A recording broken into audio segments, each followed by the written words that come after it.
구한말.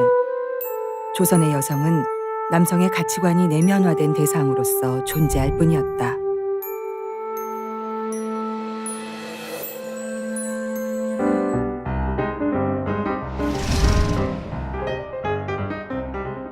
서구 열강의 산업혁명과 자본주의 발전으로 여성의 노동력이 요구되는 시대가 찾아온다.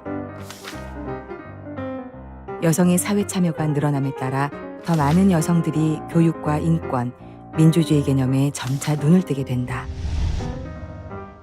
수많은 여성 운동가들의 희생으로 마침내 1918년 영국 여성들은 최초의 참정권을 쟁취하게 된다. 그리고 서양의 여성 해방 운동의 바람은 개화기 조선으로도 불어온다. 인간으로서 자신의 주체성을 진지하게 고민하기 시작한 근대의 여성들. 사람들은 그녀들을 신여성이라 불렀다. 나혜석, 김일엽, 김명수는 동갑내기 신여성으로 고등교육을 받은 엘리트였다. 글쓰기와 창작 활동으로 자기 목소리를 냈으며 엘렌 게이즘을 실천한 1세대 신여성이었다.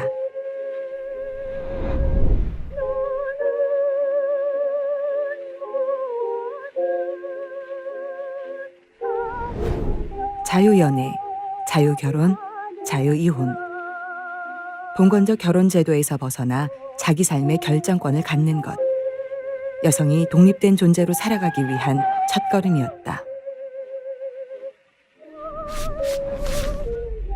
그러나 신여성은 봉건적 가치관과 충돌하며 탕렬하는 프레임 속에 갇히게 된다. 기존 질서에 대한 저항은 여성들의 존재 그 자체를 위협했다.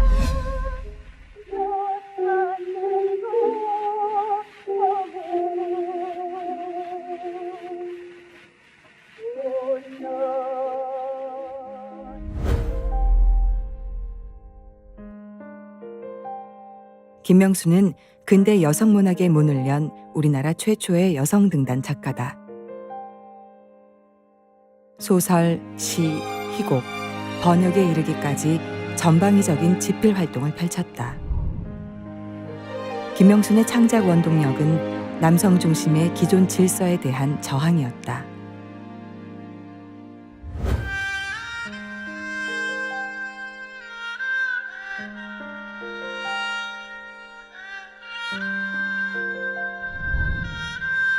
기생첩의 딸.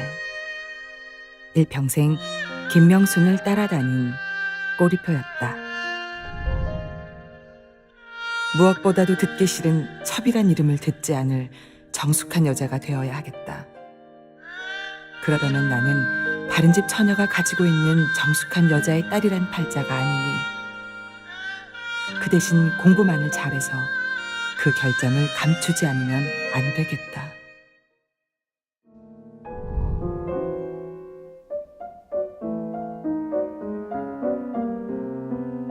김명수는 출생신분의 한계를 실력으로 뛰어넘기 위해 일본 유학길에 오른다. 1915년 일본 유학 중 당시 19살의 김명수는 조선인 이응준으로부터 데이트 강간을 당한다. 그것을 다룬 유일한 작품이라고 하면 1924년에 쓴 탄시리와 주영이라는 소설이 있습니다. 그것은 이제 미완의 소설인데요. 이 작품을 쓰게 된 동기는 일본의 작가 나가니시 이노스케라고 하는 작가가 쓴 너희들의 배후에서라고 하는 소설이 있습니다. 이 소설이 23년에 쓰여졌는데 24년에 우리나라의 매일신보의 이익상에 의해서 번역이 되어서 실리게 돼요. 자, 그런데 이 소설의 주인공이 권주영이라는 여성이거든요. 탄시리와 주영이에 나오는 그 주영입니다. 김명순이라고 하는, 그의 호가 탄실이잖아요. 그래서 김명순이라고 하는 그런 소문이 파다하게 퍼져 있었어요. 그래서 그 소문에 대한 왜곡된 점을 바로잡기 위해서 일종의 대항소설로서 탄실이와 주영이라는 이름을 내세워서 탄실이와 주영이는 다르다, 이것을 내세우기 위해서, 변명하기 위해서 이 소설을 쓰게 된 거죠.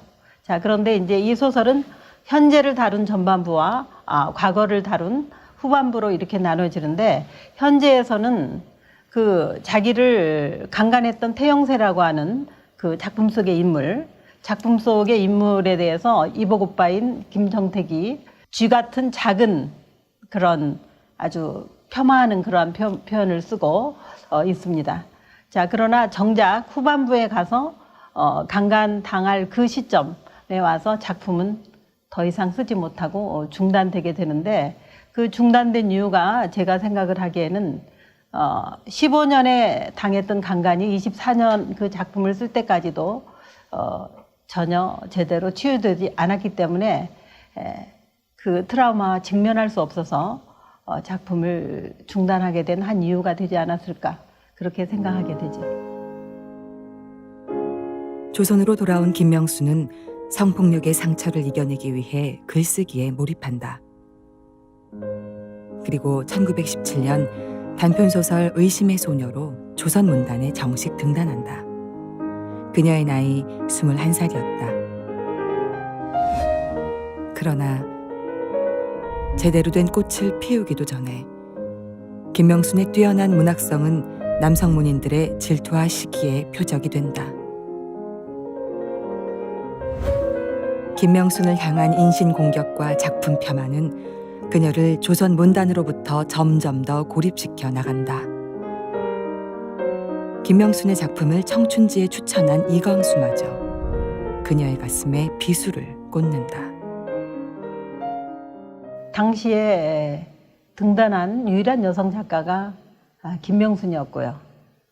또 더욱이나 그녀가 조선일보와 동아일보 또 각종 그 문학 잡지에 인기리에 작품이 연재되는 인기 작가였다고 하는 그런 점들이 그 이유가 되었는데 그녀가 첩외소생이라고 하는 나쁜 피를 들먹이고 또 일본에서 데이트 강간을 당한 순결을 잃은 그런 정숙하지 못한 그런 여성이라는 데 공격이 집중되었다고 생각이 드는데 그 기저에는 아버지도 이미 돌아가시고 또 결혼을 하지 않았기 때문에 남편도 없고 이런 그 흙수저의 이러한 그 김명순의 신분 이런 것도 크게 작용했다고 저는 생각합니다.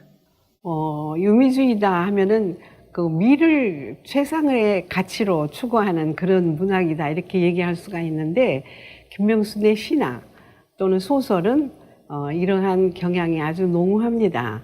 그런데 이러한 유미주의 문학이 김명순과 김동인과 또는 임노월 이런 분들이 지향하는 문학 경향인데 이러한 문학은 일종의 퇴폐다. 이래서 이광수나 또는 방정환은 우리나라의 그 전통적인 천도교하고 관계가 있지 않습니까? 또 김기진은 우리나라 그 프롤레타리아 비평가의 선두주자 아닙니까? 이런 분들의 시선으로 보자면 사실주의와 이런 데에 아주 반하는 반민족주의일 수 있다 이렇게 보신 것 같아요. 그래서 유미주의 문학을 멸절시키자라고 하는 비평문을 발표하고 이분들이 연대해서 김명순 주기에 나선 겁니다.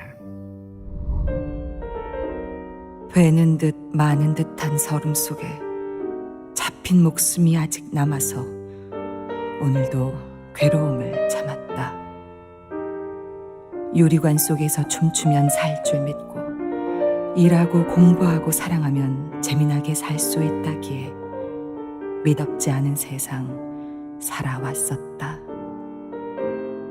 지금 이 되는 듯 마는 듯한 서름 속에 생장되는 이 답답함을 어찌하랴. 미련한 나.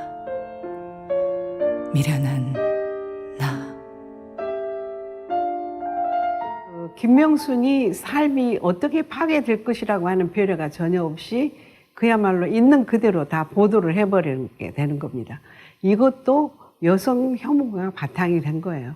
여자는 그렇게 다뤄도 된다고 생각을 했던 것이죠. 다행히 요즘은 여성 연대가 이루어지고 또 여기에 정면으로 비판해서 나서는 그런 방송도 있잖아요. 가끔배 이런 것처럼.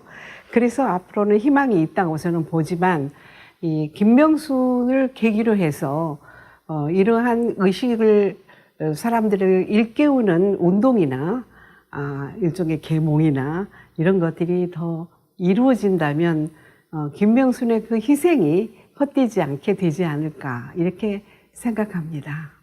1917년에 작가로 정식 등단을 해서 작가로서 우뚝 선 그런 강인한 인간 의지, 어떤 의미에서 인간 승리라고도 볼 수가 있죠.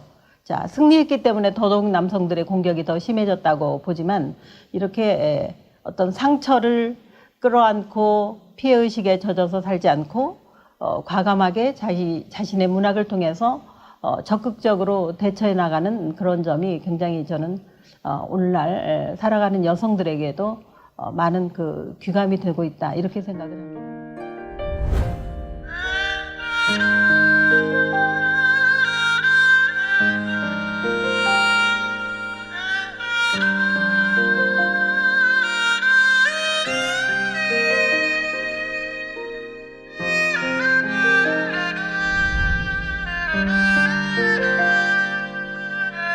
Thank you.